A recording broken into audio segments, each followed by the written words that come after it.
تو ان دو چیزوں کو کبھی ہاتھ سے نہ جانے دیں. یہ ہمارا اینٹیڈوٹ ہے. ایک ول پاور انشاءاللہ, دوسرا اللہ تعالیٰ سے تعلق. اللہ سے تعلق سے ایمان بڑھے گا ہمارا. جب ایمان بڑھے گا ہم میں کیپیبلٹی آئے گی مشکل حالات کا مقابلہ کرنے کی. لیکن وہ ایمان بڑھانے کے ذریعے آپ کو پتہ ہونے چاہیے. اس میں سب سے بڑا ذریعہ ہے اللہ کی عبادت کرنا, اللہ تعالیٰ سے دعا کرنا اور قرآن مجید پہ غور کرنا, قرآن پڑھنا. تو قرآن کی کچھ آیات میں آپ کے سامنے رکھتا ہوں. سب سے پہلے سورہ یونس میں اللہ کہتے ہیں یا ایھا الناس قد جاءتکم موعظۃ من ربکم, او مین کائنڈ, اے انسانوں تمہارے رب کی طرف سے موعظہ, واعظ کرنے والی چیز تمہارے تک آئی ہے, نصیحت کرتی ہے یہ کتاب, انسٹرکشن ہے تمہارے رب کی طرف سے. وشفاء لما فی الصدور, اور اس میں شفا ہے, اس میں ہیلنگ ہے فار دی ہارٹس, جو ہمارے ہارٹس ہیں, جو قلب ہے اس کے لیے اس میں شفا ہے. وہدی ورحمہ, ہدایت ہے, رحمت ہے. للمؤمنین, مؤمنین کے لیے. مومنین کون ہوتے ہیں؟ ایمان والے. ایمان کیا چیز ہوتا ہے؟ ایمان کے 3 تقاضے ہیں. کوئی بتا سکتا ہے ایمان والا کون ہوتا ہے؟ ایمان کے 3 تقاضے. کیا تقاضے ہیں ایمان کے؟ ایک بندے میں 3 تقاضے ہوں گے تو وہ ایمان والا ہوگا. میں ایک ہنٹ دے دیتا ہوں. اٹرنس آف دا ٹنگ, سب سے پہلے ایمان کی شرط ہے کہ زبان سے اقرار کر. آمنت باللہ و رسولہ, آمنت باللہ و ملائکتہ و کتبہ, میں ایمان لاتا. دوسری شرط utterance of the tongue, affirmation in the heart, heart میں کنفرمیشن. یہ نہیں بس ٹنگ سے اٹر ہو رہا ہے, کنفرم بھی ہے. جیسے مثال کے طور پہ میں کہوں میں پاکستانی لا مانتا ہوں, لیکن میں ریڈ اشارے پہ کھڑا نہیں ہوتا. جب پولیس نہیں ہے ادھر ادھر میں بھاگ جاتا ہوں, کیونکہ افرمیشن نہیں ہے نا, ہارٹ میں نہیں میں نے کنفرم کیا. میں کہتا ہوں جب تک پولیس کھڑا ہے میں ریڈ اشارہ فالو کروں گا, جب موقع ملے گا نکل جاؤں گا. تو یہی ہوتا ہے, مسلمان وہ نہیں ہوتا جو لوگوں کو دکھانے کے لیے اچھا بن رہا ہے اور جب موقع ملا تو گناہ کر لیا, کیونکہ اللہ پہ ایمان ہی کوئی نہیں کہ اللہ دیکھ رہا ہے, ایمان بہت ویک ہے. تو دوسری کنڈیشن ہوتی افرمیشن ان دی ہارٹ, اور تیسری ایکشن آف دا لمز. یہ 3 چیزیں ہم عقیدے میں پڑھتے ہیں. ایمان کا جب چیپٹر آتا ہے, عقیدہ پورا ایک سبجیکٹ ہے. Number 1 confirmation, utterance of the tongue, number 2 affirmation in the heart, and number 3 action of the limbs. جب آپ کہہ رہے ہو میں ایمان لایا ہوں, کنفرم ہے آپ کو دل میں, تو پھر اب ایکشن کرو. ایکشن کیا ہے؟ جب اذان ہوئی تو نماز پڑھنے جاؤ, شو کرو تم مومن ہو. یہ تو نہیں نا کہ سستی کر لی, کوئی فیملی گیدرنگ چل رہی تو اتنا ایمان ہی نہیں کہ اٹھ کے میں نماز پڑھ رہا ہوں, فٹ بال میچ چل رہا ہے نماز ہی نہیں پڑھی, بس گھر میں پڑھ لی, اس کا مطلب ایمان کمزور ہے, وہ ورکنگ ہونے والی ہے اس پہ. اوکے, تو یہ مومنین کے لیے, ایمان والوں کے لیے اس میں شفا ہے, اس میں ہیلنگ ہے فار دی ہارٹس, اور اس میں جو ہے وہ گائیڈنس ہے اور مرسی. مرسی والا اسپیکٹ بڑا زبردست ہے کہ اس میں رحمت. اسی لیے میں کہتا ہوں کہ اپنے گھروں میں قرآن چلایا کریں, تلاوت چلایا کریں. صبح صبح اکثر پرانے, جب میرا دور تھا, جب میں آپ کے جتنا تھا, آپ لوگوں کے جتنا, پی ٹی وی چینل آتا تھا, اس پہ تلاوت چلتی تھی. آج جو ہے بڑا عرصہ ہو جاتا ہے ہمیں تلاوت سننے کو ملے اپنے گھروں میں, اپنی گاڑیوں میں, اپنے ورک پلیس میں. تو ہم پہ رحمت کیسے نازل ہونی؟ اس لیے رحمت کے لیے بہت ضروری کہ قرآن اس گھر میں چلے. اور دیکھیں اس میں جو دلوں کا ذکر ہے نا, کہ اس میں شفا ہے دلوں کے لیے. دل, قلب جو ہے یہ آپ کا موسٹ امپورٹنٹ پارٹ, کیونکہ قلب, ایمان قلب میں ہوتا ہے اکارڈنگ ٹو اسلام. اپنے قلب کو, اپنی انوسینس کو پروٹیکٹ کریں. اپنی آنکھوں کو وہ چیز مت دکھائیں جس سے آپ کی انوسینس ضائع ہو. اپنے آپ کو وہ کنٹینٹ مت سنائیں جس سے آپ کی انوسینس خطرے میں پڑے, چاہے وہ ٹک ٹاک کا کنٹینٹ ہے, چاہے وہ ایسا مذاق ہے جس سے آپ کی انوسینس جا سکتی ہے. کیونکہ انوسینس یقین کریں آپ کسی گاؤں والے بندے کے ساتھ بیٹھیں جسے کچھ نہیں پتا, آپ حیران ہو جاتے ہیں یار کتنا انوسینٹ ہے. ابھی ریسنٹلی میں کسی کے پاس بیٹھا, آپ اس کی باتیں سن کے وہی پرانی ذہنیت کہ ماں باپ کی خدمت اور بڑوں کی خدمت اور ویلیوز کو فالو کرنا. بڑا ہمارا جو بچہ ہے اسکول کا, ہر بات میں گندا میننگ. انوسینس کہاں گئی؟ کیونکہ کنٹینٹ ویسا دیکھ رہا ہے نا, ہر چیز سے گندا میں, ہر ورڈ کا گندا میننگ, ٹیچر کی ہر بات کا گندا میننگ. وہ ٹیچر کو سمجھ آ رہی ہوتی بہت اچھے سے, لیکن ہر چیز میں گند, ہر چیز میں گند. کلچر ہمارا یہ بن چکا ہے. تو اپنے دل کو پروٹیکٹ کریں, آپ کا دل بہت قیمتی ہے, اس کو بچائیں, اس کو ایکسپوز نہ کریں, اس کا کوئی قصور نہیں ہے. آپ کو پتہ ہے رسول اللہ صلی اللہ علیہ وسلم کی حدیث ہے کہ جب انسان صبح اٹھتا ہے اس کے سارے لمز, یعنی اس کے ساری چیزیں زبان سے پناہ مانگتے ہیں, زبان کے آگے. صحیح حدیث ہے, اور کہتے ہیں کہ ہم تیرے رحم و کرم پہ ہیں, ہمارا خیال کر لیں. اگر تو نے صحیح زبان الفاظ ادا کیے ہم ٹھیک رہیں گے, اللہ کا ذکر کیا, کوئی اچھی بات کی, سوچ سمجھ کے بولا. لیکن اگر تو نے فضول گفتگو کی تو پھر ہم بھی جو ہے وہ مسئلے میں پڑ جائیں. تو یہ ہے زبان, اور زبان کا کنیکشن دل سے. ابن قیم نے کہا کہ اگر تم نے کسی کے دل کی حالت دیکھنی ہے تو اس کی زبان دیکھ لو, اس کی زبان تمہیں بتا دے گی اس کے دل پہ کیا چل رہا ہے. اگر وہ کڑوی زبان ہے اس کا مطلب وہ بیچارہ بڑے پرابلم میں، اس کا مطلب اس کے دل کی بڑی ورکنگ. اگر وہ شکر گزاری والی زبان ہے، اگر وہ بڑی پازیٹیو ٹاک کرتا ہے، اگر وہ غصہ برداشت کر جاتا ہے، گھر والوں کے ساتھ اچھا ہے، رویہ اچھا ہے، زبان بہت اچھی، اس کا مطلب دل اچھا ہے، قلب اچھا ہے. تو ہم اپنی زبان ایک بار دیکھ لیں. یہ تزکیہ کا پوائنٹ ہے کہ ہماری زبان کیسی ہے.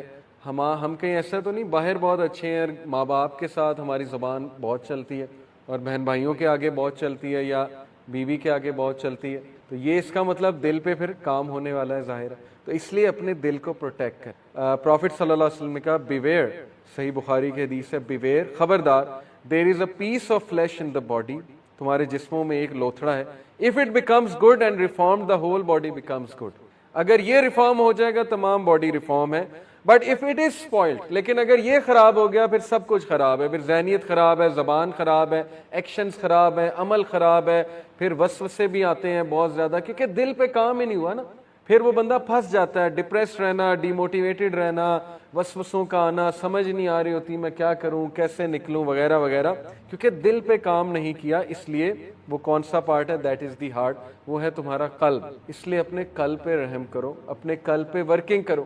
قلب پہ ورکنگ کرنے کے لیے میں آپ کو ایک پریکٹیکل ٹپ دیتا ہوں. پہلی تو بات، نمازیں 5 قائم کرنے کی کوشش کریں انشاءاللہ. ہر نماز کے بعد 20 بار استغفار، 100 بار استغفار دن میں کریں، لیکن بہت فوکسڈ سوچ کے اللہ کو سامنے لا کے، اپنے گناہوں کو سامنے لا کے تزکیہ کریں. 20 بار استغفار، استغفر اللہ توب الیہ، استغفر اللہ توب الیہ، 20 بار ہر نماز کے بعد پڑھیں اور دن میں 100 بار پڑھیں. اور ایک آدھا کو ایسا ٹائم رکھیں جب آپ قرآن کی 10 آیتیں پڑھ لیں. قرآن یہ نکالا، میری فیوریٹ سورہ البقرہ، سورہ آل عمران ہے، کیونکہ نبی اکرم صلی اللہ علیہ وسلم نے کہا قیامت والے دن یہ 2 صورتیں تجھے چھوڑیں گی نہیں، یعنی تیری سفارش کر کے ہی چھوڑیں گی. یہ 2 صورت یہ آئیں گی اللہ کے سامنے اور کہیں گی یہ تو میری تلاوت کرتا تھا بہت زیادہ. تو سورہ البقرہ، سورہ آل عمران میری بھی فیوریٹ ہے. آپ بس پڑھنا شروع کر دیں سورہ البقرہ، اس کے آپ ایسے ایسے فائدے زندگی میں دیکھیں گے آپ سوچ بھی نہیں سکتے. لیکن ٹائم نکال لیں، کوئی 10 منٹ نکال لیں، 15 منٹ، 1 رکوع پڑھ لیں، 2 رکوع پڑھ لیں. آج کل کیا مشکل ہے، موبائل نکالا پڑھنا شروع کر دیں. عصر کی نماز کے بعد رکھ لیں ٹائم، وہاں بیٹھے بیٹھے مسجد میں اگر آپ گئے ہیں وہاں بیٹھے بیٹھے موبائل نکالیں پڑھنا شروع کر دیں. آپ اس کے اثرات دیکھیں گے اپنی، اور اس کا دل پہ بھی آپ اثر دیکھیں گے، آپ کا دل سٹرونگ ہوگا. ٹھیک ہے، یہ ایک ٹپ ہے. استغفار بڑھائیں اور قرآن پڑھیں ڈیلی، لیکن کرنا ہے آپ نے یہ. آپ اس کے انشاءاللہ بہت زبردست اثرات اپنے دل پہ دیکھیں گے اور اپنی تمام زندگی کے معاملات میں انشاءاللہ دیکھیں. ابن الجوزی کا ایک کوٹ سناتا ہوں. انہوں نے کہا if you want to know how you stand before the king then look at how you are spending your time and what work you are assigned to do. بہت سے لوگ کہتے ہیں کہ مجھے کیسے پتا اللہ مجھ سے خوش ہے. اسکالرز اس کا ایک جواب دیتے ہیں کہ اگر تیرا نماز پڑھنے کا دل کر رہا ہے اور کوئی نیکی کرنے کا دل کر رہا ہے تو یہ ایک سائن ہے اللہ تم سے خوش، کیونکہ توفیق اللہ کی طرف سے. حضرت عمر صلی اللہ عنہ کہتے تھے کہ مجھے یہ ڈر نہیں ہے کہ میری دعا قبول ہوگی کہ نہیں، مجھے یہ ڈر ہے کہ مجھے دعا کرنے کی توفیق بھی ہوگی کہ نہیں. دعا کی بھی توفیق ہوتی. اگر ایک بندہ ہینڈ ریز کر رہا ہے، ثبوت ہے کہ اللہ چاہتا ہے کہ وہ اس کے پاس، ادروائز ہاتھ ہی نہ اٹھاتا ہو. جس سے اللہ ناراض ہوتا ہے اس سے ہاتھ نہیں اٹھائے جاتے، اس سے پھر دعا بھی نہیں کی جاتی. تو اس لیے اگر آپ کبھی دعا میں ہاتھ ریز کر رہے ہیں اس کا مطلب اللہ تعالیٰ چاہتا ہے. So if you want to know how you stand before the Lord, before the king, اگر آپ یہ جاننا چاہتے ہیں کہ آپ کا کیا مقام ہے اللہ کے سامنے، بادشاہ کے سامنے، پھر یہ دیکھیں کہ آپ اپنا ٹائم کیسے اسپینڈ کر رہے ہیں. بڑا سمپل کرائیٹیریا، آپ کا ٹائم کہاں جا رہا ہے. اگر تو اچھے کاموں میں جا رہا ہے، پروڈکٹیو کاموں میں جا رہا ہے، اچھے کاموں میں بہت سی چیزیں، ضروری نہیں اچھے کام سے مراد نماز ہی ہے، وہ تو پیک کا اچھا کام ہے. اچھے کاموں سے مراد گھر کے کام بھی ہیں، اچھے کاموں سے مراد کسی کی مدد کرنا بھی ہے، اپنی ذمہ داری کو نبھانا بھی اچھے کام میں آتا ہے. And what work you are assigned to do, اور یہ دیکھو کہ تم کیا کام کر رہے ہو، تم کن کاموں میں ملوث ہو اور تمہارا ٹائم کہاں پہ لگ رہا ہے. تو یہ تزکیہ کا آج پوائنٹ ہم لے کر اٹھتے ہیں انشاءاللہ کہ ہم اپنی روٹین نوٹ کریں. اس روٹین میں ہم یہ دیکھیں کہ ہمارا major chunk of time, major chunk کہاں جا رہا ہے. اگر اس میجر چنک میں 6 گھنٹے انٹرٹینمنٹ کے ہیں اور نمازیں کچھ اس طرح کی ہیں کہ 2 منٹ میں فارغ کر رہے ہیں ہم، تو پھر سویر تزکیہ کی ضرورت. اوکے، اور اگر اس میجر چنک میں جو ہے وہ زیادہ اچھے کام ہے تو پھر یہ خوشخبری کی بات ہے، بہت اچھی بات ہے. تو اپنے ڈے کا محاسبہ کریں، انالیسس کریں، اس کی منتھلی رپورٹ بھی بنائیں. یہ کام اگر آپ کرنے بیٹھیں گے آپ دیکھیں ہدایت کیوں نہیں آتی. تبدیلی کیوں نہیں آتی. میں نے ماشاءاللہ اپنے پورے ڈاکومنٹس انشاءاللہ نیکسٹ کلاس میں دکھاؤں گا. جب میں چینج ہوا تھا میں نے پورا ایک فولڈر بنایا تھا, فولڈر آپ کو دکھاؤں گا, اور اس فولڈر کا نام سیلف اکاؤنٹیبلٹی رکھا تھا. اس میں پوری اپنی رپورٹ لکھتا, کیونکہ عادت ہمیں یونیورسٹی میں بھی ہر چیز کو انالائز کرنا ہے, بینگ این انجینئر رپورٹس لکھنا. تو جب میں کوئی غلطی کرتا تھا میں وہاں لکھتا تھا نوٹ پیڈ پہ, آج مجھ سے یہ غلطی ہوئی, یا جب کوئی اچھا کام کرتا تھا وہ بھی نوٹ کرتا تھا. اس سے بہت کچھ آتا ہے. آپ کبھی لاسٹ ہونا اور وہ ڈاکومنٹس کھول لیں تو آپ کو بڑا فائدہ ہوتا ہے. آپ ایک دم ریفلیکشنز پڑھ لیتے ہیں اپنی لکھی ہوئی, آپ حیران ہوتے ہیں کہ یہ میں نے لکھی تھی اس دن. کانفیڈنس ملتا ہے اس سے. جب آپ کسی گناہ کو رزسٹ کر رہے ہو لکھ لیں آج میں نے گناہ کو رزسٹ کیا, ایسے کیا. تو یہ لکھت لکھائی بہت ہیلپ کرتی ہے. یہ سائیکولوجیکلی اسپیکنگ جب کوئی چیز آپ لکھ لیتے ہیں نا تو برین کے جو پاتھ ویز ہیں وہ بنتے ہیں اس چیز سے متعلق, تو وہ عادت چھوٹنے کے زیادہ چانسز ہوتے ہیں. اسی لیے جو اسکولنگ سسٹم ہے آپ کو ٹیچر پاور پوائنٹ بھی دے سکتا ہے.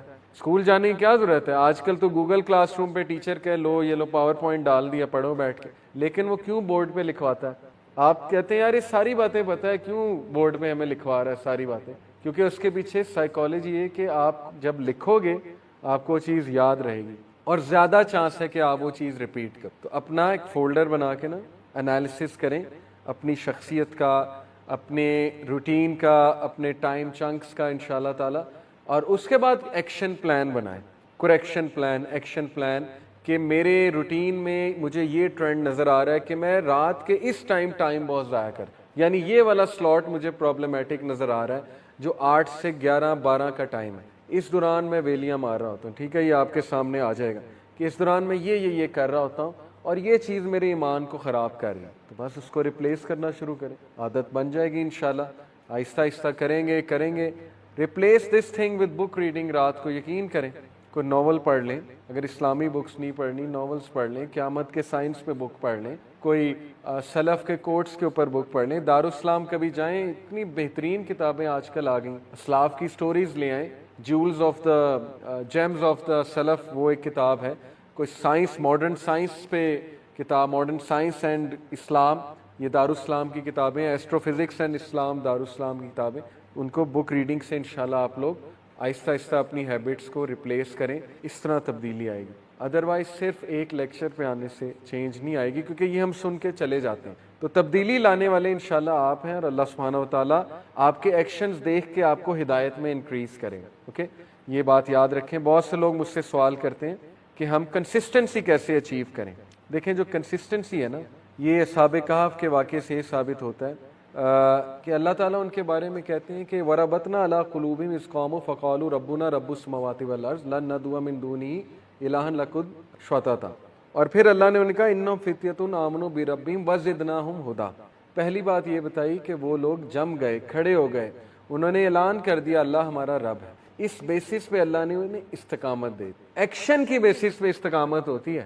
ایک بندہ ایکشن ہی نہیں لے رہا, ہمت ہار چکا ہے کہ میں نے کرنا ہی نہیں, میں کر ہی نہیں سکتا, تو پھر اس کو استقامت نہیں آتی ہے. ایکشن لینا پڑتا ہے پھر استقامت آتی ہے. اور اللہ کہتے ہیں کہ we increase them in guidance. انہم فتیۃ آمنوا بربہم, بے شک وہ نوجوان تھے جو اپنے رب پر ایمان لائے, وزدناہم ہدی, اور ہم نے انہیں انکریز کیا ہدایت. انکریز بھی اللہ تب کرے گا جب بندہ ایمان لے کر آتا ہے, جب بندہ ایکشن سے شو کرتا ہے کہ میں آنا چاہتا ہوں, میں بچنا چاہتا ہوں. لیکن ظاہر ہے کہ جس دور سے آج ہم گزر رہے ہیں, اگر آپ ایک نظر دوڑائیں, ہماری جو یوتھ ہے نا آئیڈینٹی کرائسس میں ہے لٹرلی, اور جس طرح ان کی تربیت ہو رہی ہے نا یونیورسٹیز سے بھی اور گھر سے بھی انفارچونیٹلی, اور جس طرح ویسٹرن مغربی نیریٹو, ویسٹرن نیریٹو ہم پہ مسلط کیا جا رہا ہے, تو ہماری آئیڈینٹی بہت ڈینجر میں ہے, بہت ڈینجر میں ہے. ٹرسٹ می, ہمارے نوجوانوں کی آئیڈینٹی بہت ڈینجر میں ہے. کل کو آپ نے کارپوریٹ سیکٹر میں جانا ہے, جابز کرنی ہے, لوگوں سے منسلک ہونا ہے, مختلف قسم کی ذہنیت کے لوگ آپ کو ملیں گے. بہت چانس ہے کہ ہمارا ایمان جو ہے وہ ڈیمیج ہو, اور بہت چانسز ہیں کہ ہمارا عقیدہ ڈیمیج ہو, ہماری کریڈ ڈیمیج ہو. جو کریڈ ماں باپ کو بچپن سے بنانی چاہیے تھے بچے کی, انفارچونیٹلی وہ نہیں بنائی. آج ہو کیا رہا ہے کہ ہمارا جو بچہ جب بڑا ہوتا ہے, یونیورسٹی میں جاتا ہے, پھر کارپوریٹ سیکٹر میں جاتا ہے, وہ سارا وہ فلسفہ گھول کر پی چکا ہوتا ہے. جو فلسفہ ایکچولی جس کے خلاف مذہب آیا تھا اور جس کے خلاف رسول اللہ صلی اللہ علیہ وسلم نے اسٹیٹس کو چیلنج کیا تھا، وہ سارا فلسفہ ہم گھول کر پی چکے ہوتے ہیں۔ اس کے بعد جب دین ہمارے سامنے آتا ہے نا، اور قرآن کی آیات ہمارے سامنے آتی ہے اور مقصد حیات ہمارے سامنے آتا ہے، تو یا تو ہم ڈپریس ہو جاتے ہیں کہ یار یہ کیا ہے، یہ کیسے ہو گیا، ایک دم جب ہماری آنکھیں کھلتی ہیں کہ یہ کیا بات ہوئی، یا پھر ہم اس کا انکانشیسلی انکار کر دیتے ہیں کہ یہ تو کوئی بہت ہی مشکل چیز ہے، ایسا تو نہیں ہو سکتا، ایسا کیسے ہو سکتا ہے۔ وجہ کیا ہے کہ ہم نے بجائے کہ قرآن کو لینس بنانے کے، ہم نے اپنے دنیاوی نیریٹو کو لینس بنایا۔ اب اس لینس کے مطابق ہم مذہب کو بھی پرکھتے ہیں، دین کو بھی پرکھتے ہیں، اس کے مطابق ہم حدیث کو بھی پرکھتے ہیں، اس کے مطابق ہم صحیح اور غلط کو بھی پرکھتے ہیں۔ جب کوئی حدیث مزاج کے مطابق مل جائے ہم کہتے ہیں یہ اسلام ہے، جب کوئی حدیث مزاج کے خلاف، سائیکالوجی کے خلاف جائے تو ہم اس کو چیلنج کرنے لگ جاتے ہیں۔ ہم پھر سوچتے ہیں کہ یار پتہ نہیں یہ بات کیسے ہو سکتی ہے، تو سمجھ میں آنے والی نئی بات ہے۔ قرآن کی جب بہت ایسی آیات سامنے آئیں جو ہمارے فائدے کی آیات ہیں، ہم کہتے ہیں یہی اسلام ہے، عین اسلام یہی ہے۔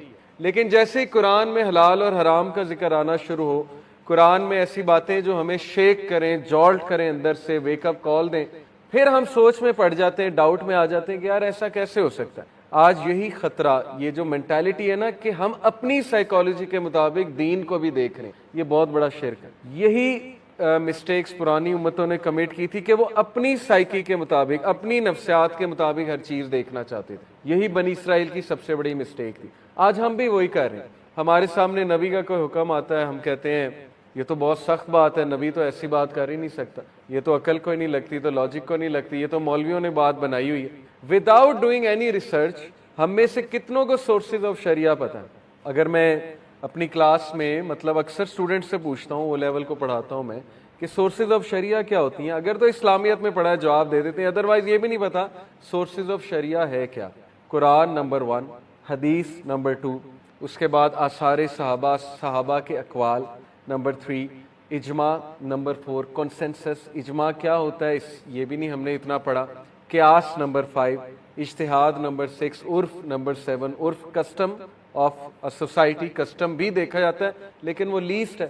اگر کوئی معاملہ قرآن سے نہیں سمجھ آ رہا ہے، حدیث کی طرف ریفر کریں۔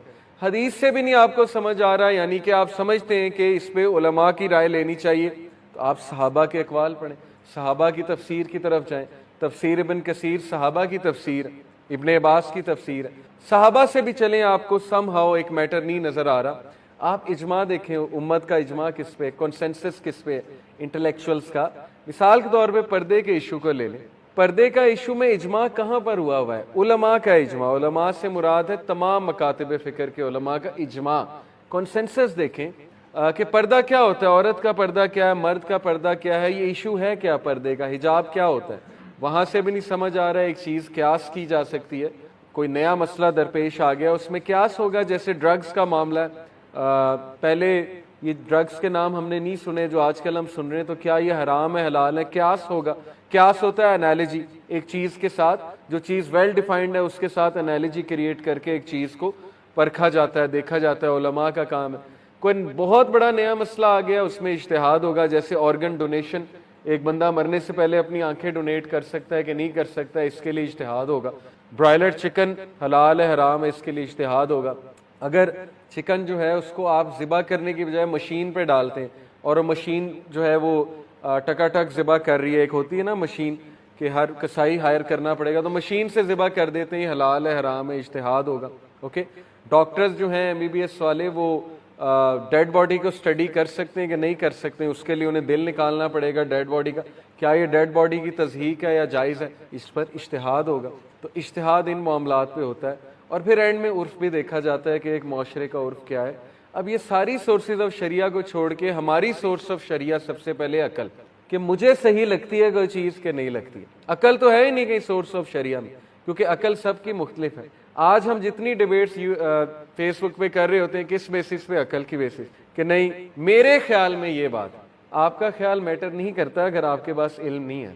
آپ کا خیال باقی معاملات میں میٹر کر سکتا ہے، پالیٹکس میں ہو سکتا ہے، کر سکتا ہے، لیکن وین اٹ کمز ٹو مذہب اسلام، یور اوپینین ڈزنٹ میٹر، کیونکہ ہمارے پاس نالج بہت کم ہے، ہم نے دین پڑھا کتنا ہے۔ تو یہ چیز ہماری درست ہونے والی ہے کہ ہم علم کی طرف کیوں نہیں آتے، ہم کیوں نہیں اسلام کا نالج خود لیتے ہیں۔ افسوس کی بات ہے، آج دیکھیں دین یہ بہت بہت بڑی سازش جس کے پیچھے آپ ریسرچ کرنے بیٹھے ہیں.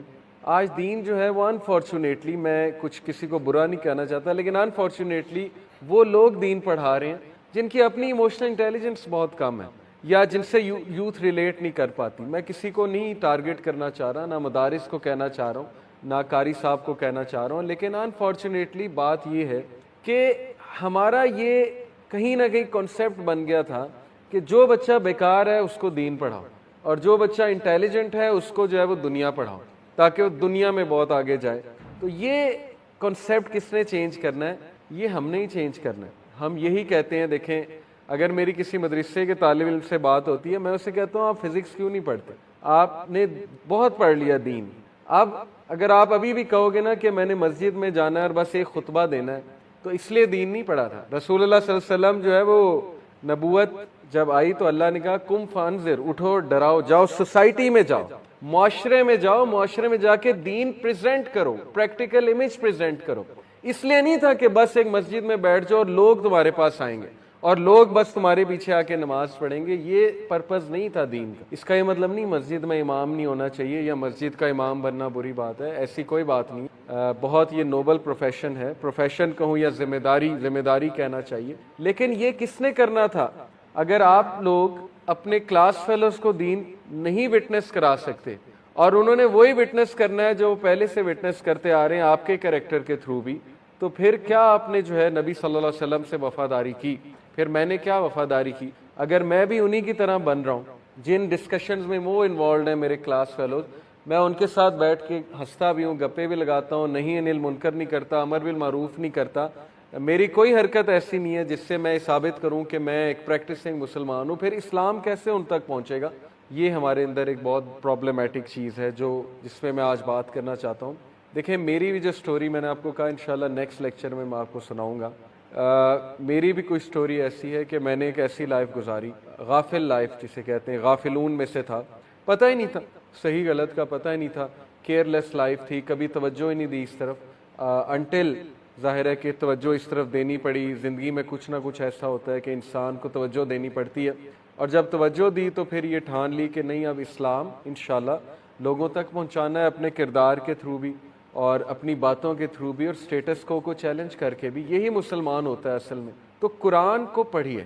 دیکھیں اگر ہم اتنا عرصہ کنیکٹڈ ہیں اس کلاس سے تو اب ہمیں علم کی طرف آ جانا چاہیے، ہمیں علم کی جستجو میں نکلنا چاہیے. جب علم کی جستجو میں نکلیں گے اللہ خود ہمیں کنیکٹ کرتا جائے گا انشاءاللہ. جب میں ڈیٹیل میں اپنی لائف کے بارے میں بتاؤں گا آپ لوگ دیکھیں گے کہ میں آج خود حیران ہوتا ہوں کیسے کنیکٹ کیا اللہ نے. میں دبئی بھی گیا ٹریننگ لینے، جب ارادہ تھا دین پڑھنے کا پھر دبئی تک بھی گئے. انس بھائی سے پتہ نہیں اللہ نے کیسے ملوا دیا، 2010 میں مغیرہ سے کیسے ملوا دیا. میں ڈاکٹر بلال فلپ سے بھی ملا، جو عالم آتا تھا اس سے مستفید ہوتے تھے، فائدہ اٹھاتے تھے. تفسیر جب پڑھنے نکلا انس بھائی کے پاس بھی گیا، مختلف علماء کے پاس گیا، تفاسیر کا مطالعہ کیا. کیونکہ مجھے لگتا ہے کہ الحمدللہ اللہ کی طرف سے ہوا کہ میں نے ارادہ کر لیا دین پڑھنے کا. جب بندہ ارادہ کر لیتا ہے پھر اس کی راہ ہموار ہو جاتی ہے، پھر اللہ کنیکٹ کرتا ہے، پھر وہ ڈھونڈتا ہے اور اللہ اسے وہ چیز دے دیتا ہے جو چیز وہ ڈھونڈ رہا ہوتا ہے. تو اس لیے اگر آپ ارادہ کریں گے دین پڑھنے کا، دین کو سمجھنے کا، تو انشاءاللہ اللہ تعالیٰ آپ کو صحیح لوگوں کے ساتھ ہی کنیکٹ کرائے گا. اسپیشلی اگر آپ نماز میں اہدینا الصراط المستقیم بہت نیت کے ساتھ کہتے، اس کا ترجمہ ہے نا ہمیں صراط مستقیم پہ چلا. تو ایسا کیسے ہو سکتا ہے اللہ آپ کو جو ہے وہ صراط مستقیم کی جگہ غلط راستے پہ چلائے گا جبکہ آپ اس سے مانگ رہے ہیں کہ صراط مستقیم مجھے دے. تو یہ آپ لوگوں کا کام ہے، یوتھ کا کام ہے. آپ جیسے پڑھے لکھے لوگ اگر دین نہیں پڑھیں گے تو پھر یاد رکھیں کہ دین کو جو ریپرزینٹ کرنے والے لوگ ہیں ظاہر ہے انہیں پھر اس نظر سے نہیں دیکھتے عام لوگ، لیکن آپ لوگ کو ظاہر ہے کہ اس نظر سے دیکھتے ہیں کہ یہ چلتا پھرتا ہم جیسا عام بندہ ہے. اگر یہ دین کی بات کوئی کر رہا ہے تو اس کا مطلب ہم بھی دین پڑھ سکتے ہیں. اس کا مطلب دین کوئی سپرفیشل چیز نہیں ہے. ہم نے سپرفیشل بنا دی نا، ہم نے صحابہ کے کریکٹر کو سپرفیشل بنا دیا ہے کہ عام آدمی سوچتا ہے کہ یہ میں تو پہنچ ہی نہیں سکتا، میرا تو ہے ہی نہیں، تعلق ہی کوئی نہیں ہے. اندر وہ یہی سوچتا ہے، واہ واہ بہت کرتے ہیں لیکچر سن کے، لیکن اندر اندر یہی سوچ رہے ہوتے ہیں میرا تو ان سے کوئی تعلق نہیں. میرا آئیڈیل وہی ہے جیف بوسن، کیونکہ میرا تعلق پیسے کمانے سے، سکسیس سے ہے. سکسیس کا جو ہم نے ایک وہ امیج بنا دی ہے سوسائٹی میں کہ سکسیس از اے لیڈر، اس لیڈر کو کلائم کرنا ہے، دیٹ سکسیس. حالانکہ سکسیس میں لیٹرل گروتھ بھی ہوتی ہے. لیٹرل سے مراد ہے رائٹ اینڈ لیفٹ. ہم نے صرف ایک گروتھ رکھی اوپر. اس لیے ہر ماں باپ جو ہے وہ بچے کو فجر کے لیے نہیں اٹھاتا لیکن ٹیوشن بھیجنے کے لیے صبح بھی اٹھا دیتا ہے. کیوں؟ کیونکہ اسے پتا ہے اوپر جانا ہے, فرسٹ آنا ہے. فرسٹ سے نیچے اگر آئے 90% سے اگر نیچے آئے تو بس یہ خاندان میں بدنامی ہو جائے گی, کیونکہ سکسیس کی ڈیفینیشن یہ اوپر جانا ہے. تو اوپر جانا سکسیس نہیں ہوتا ہے, رائٹ لیفٹ اور آگے پیچھے لیٹرل گروتھ بھی ہوتی ہے سکسیس کی. یہ ہمیں غلط کانسیپٹ سکسیس کا دیا, اور یہی چیز ہمیں اپنے روزمرہ کے رویے میں, روزمرہ کی حرکات میں نظر آتی. ہر بندہ آگے نکلنا چاہتا ہے, ہر بندہ. ٹریفک کے اشارے پہ کوئی نہیں کھڑا ہونا چاہتا, ہر بندہ دوسرے کو بائی پاس کرنا چاہتا ہے. ہر بندہ چاہتا ہے میں اس سے پہلے آ جاؤں, میں فرسٹ آ جاؤں, میں کہیں پیچھے نہ رہ جاؤں. اور اس جستجو میں آپ دیکھ لیں آج ہم نے کیسا معاشرہ جو ہے کریٹ کر دیا, اور آہستہ آہستہ ہمارا معاشرہ بہت تباہی کی طرف اللہ نہ کرے چلا جائے. تو یہ چیزیں آپ لوگوں نے تبدیل کرنی ہے. سکسیس کی ڈیفینیشن آپ لوگوں نے سمجھنی ہے, مفلحون کی ڈیفینیشن, اس کو ایکٹ کرنا ہے, اس کو ایکٹ کر کے دکھانا ہے. اور اسلام ایز اے ضابطہ حیات آپ لوگوں نے دکھانا ہے. جب تک آپ لوگ یونیورسٹی میں جا کے نہیں دکھا سکتے کہ بھئی میں دکھاتا ہوں, میں یونیورسٹی کا اسٹوڈنٹ ہوں, اسکول کا اسٹوڈنٹ ہوں, میں تمہیں پروو کرتا ہوں کہ یونیورسٹی میں نظر جھکائی جا سکتی, اس کے لیے کوئی راکٹ سائنس نہیں ہے, میں پروو کر کے دکھاؤں گا. آپ جاب پہ ہیں, آپ پروو کر کے دکھائیں, میں آپ کو پروو کر کے دکھاتا ہوں کہ اپوزٹ جینڈر سے کیسے بات کرتے ہیں, رسپیکٹفلی بات کرتے ہیں, اسلامی اسلوب سے بات کرتے ہیں. یہ آپ نے پروو کرنا ہے. آپ میں سے کسی کو مثال بننا ہوگا. میں بتاتا ہوں, میں دکھاتا ہوں کہ آج کے دور میں بھی بچا جا سکتا ہے پورن سے. میں بچ کے دکھاتا ہوں, میں اس میں اپنے آپ کو جو ہے مثال بناتا ہوں, پیش کرتا ہوں. تو یہ مسئلہ پتہ ہے کیا ہے, شیطان چونکہ ہمارا دشمن ہے, بہت بڑا دشمن ہے, اور اگر میں کسی کا دشمن ہوں نا تو میں دو طرح سے اس پہ اٹیک کروں گا. جیسے کنٹریز کسی دوسری کنٹری کو گرانا ہوتا ہے نا, دو طرح سے اٹیک کرتے ہیں. مار تو سکتے نہیں, ظاہر ہے ڈائریکٹ جنگ تو کر نہیں سکتے. ایک ول پاور توڑتے ہیں, دوسرا اس کی سورسز کاٹتے ہیں, اس دوسری کنٹری کی, اس کی اکنامک سورس, اس کی پولیٹیکل سورس, اس کے سارے سہارے چیک کرتے ہیں, ایک ایک کو کاٹتے ہیں. شیطان آج ہمارے ساتھ یہی کہہ رہا ہے. ایک وہ ہماری ول پاور توڑ ہے. ول پاور کیسے توڑ ہے؟ نیگیٹو سیلف ٹاک سے کہ تو بیکار ہے, تو کسی کھاتے میں نہیں ہے, تو کر ہی نہیں سکتا, تو بچ ہی نہیں سکتا, تو ایڈکٹ ہے, تو بیکار ہو چکا ہے. لوگ اپنے آپ کو ای میلز مجھے کرتے ہیں, اتنی لینگویج انہوں نے نیگیٹو یوز کی ہوتی ہے, مجھے دکھ ہوتا ہے کہ یار یہ اشرف المخلوقات اکارڈنگ ٹو ہیئر, جیسے لاسٹ کلاس میں نے بات کی تھی کہ کمپیئر ٹو کریشن آن دس ارتھ اشرف المخلوقات, یہ بات کر رہا ہے جس کو اللہ نے فرشتوں کو کہا تھا کہ سجدہ کرو. کیا یہ ایک انسان کی ٹون ہو سکتی ہے؟ بڑے دکھ کی بات ہے کہ وہ ول پاور ہی توڑ بیٹھا اپنی. وہ یہ کہہ رہا ہے کہ میں ختم ہو گیا ہوں, میں بچ ہی نہیں سکتا. تو یہ شیطان ہے جو آپ کی ول پاور توڑنا چاہتا ہے, جو آپ کو یہ پروو کرنا چاہتا ہے کہ تو نہیں کر ہی نہیں سکتا, تو اس جوگا ہی نہیں ہے. پہلی بات. دوسری بات, وہ آپ کی سورسز کاٹتا ہے, ہر طرح کی سورس, اور سب سے بڑی سورس ہے اللہ. وہ آپ کو اللہ سے دور کرتا ہے آہستہ آہستہ. پہلے نمازیں چھڑوا کے, پھر یہ کہ نمازوں کے حوالے سے دل میں ایک تنگی سی بنا کے کہ یار نماز کیوں میں پڑھوں, سستی سی ہوتی ہے نماز پڑھنے کے حوالے سے, اٹھا نہیں جاتا, نماز پڑھی نہیں جاتی. پھر اللہ سے جو ایک آدھی دعا آپ کر رہے تھے ہفتے میں وہ بھی جاتی ہے, اللہ سے تعلق ہی کوئی نہیں. پھر جو کبھی سوتے ہوئے کبھی اللہ سے بات کر لیتے تھے وہ بھی جاتا ہے. آہستہ آہستہ آہستہ آہستہ اللہ نکلتا جاتا ہے لائف سے, یعنی ہم خود نکالتے ہیں اللہ سبحانہ و تعالیٰ کے کانسیپٹ کو. تو یہ وہ ہماری سورس توڑ ہے, ہمارا تعلق توڑ ہے اللہ سے. جب اس نے دو چیزیں کر لی نا, آپ کی ول پاور توڑ دی اور آپ کا اللہ سے جو تھوڑا بہت کانٹیکٹ تھا وہ بھی توڑ دیا, تو پھر سمجھیں کہ وہ سکسیسفل ہو گیا. اور یہی بات اللہ نے وارن کی کہ دیکھو وہ تمہارا بدترین دشمن ہے. آج ہماری یوتھ ڈی موٹیویٹڈ کیوں ہے؟ کیونکہ ان کو نا امیدی ہے. ان کو یہ نا امیدی ہے کہ پتہ نہیں ہمارے حالات چینج ہوں گے کہ نہیں ہوں گے, پتہ نہیں ہماری قوم کہاں جا رہی ہے. تو یہ نا امیدی سے ہمیں نکلنا پڑے گا ہماری ول پاور کے تھرو. ایمان کی طاقت تو بہت اوپر کی بات ہے, پہلے تو ہم ول پاور کی بات کریں نا. ایک بندہ چینج نہیں ہونا چاہتا, اس کو کیسے کوئی چینج کر لے گا؟ ایک بندہ اپنے حالات کو تبدیل ہی نہیں کرنا چاہتا. یہ تو قرآن میں ہے, سورہ رعد میں اللہ کہتے ہیں کہ اللہ اس قوم کی حالت نہیں بدلتا جو خود نہیں بدلنا چاہتے. اس کی حالت کیسے اللہ بدل دے گا؟ ڈیسیجن ہی نہیں لے رہا ایک بندہ چینج ہونے کا, وہ اپنی غلطیاں ہی نہیں کریکٹ کرنا چاہتا, وہ سبمٹ کر چکا ہے. وہ کہتا ہے کہ میں ہی غلطیاں کروں گا ہی کروں گا, میں ایڈکٹ ہو چکا ہوں, اب میں نہیں بدل سکتا. تو کیسے اس کو اللہ تعالیٰ تبدیل؟ یہ سوچنے کی بات ہے.